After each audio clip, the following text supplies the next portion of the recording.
venons de restaurer sur une année un vitrail emblématique pour la Wallonie, qui est le vitrail dit de Léon d'Oultre, un vitrail du XVIe siècle, difficile à restaurer, très fragile, et pour lequel il a été décidé de créer une mise en cadre à l'intérieur de l'édifice, avec la création d'une ventilation par l'arrière de ce vitrail.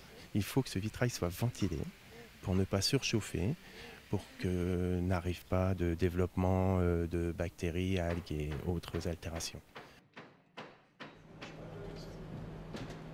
Le but, c'était vraiment de redonner de la lisibilité au vitrail en 2 étapes, je dirais. La première étape, c'était le nettoyage. Ce vitrail était très altéré, avait beaucoup de salissures en face interne et externe. Le plus important ensuite a été la repose, qui était très compliquée, puisque le vitrail avait été déposé depuis très longtemps et la dépose non documentée.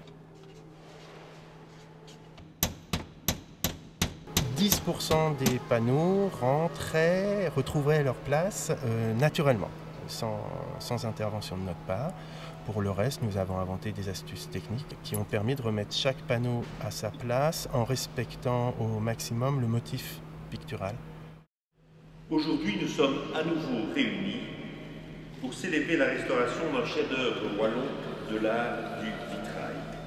Et lorsque nous conservons le patrimoine, qu'il soit humble ou qu'il soit précieux, lorsque nous sauvons ce que les aléas du temps ont heureusement sauvegardé, nous ne faisons pas seulement œuvre muséale, nous renouons, je le pense, avec une lignée de témoins qui traversent le temps et qui, seuls, comme le fil d'Ariane, nous conduit à découvrir quelque peu l'indicible qui nous institue hommes.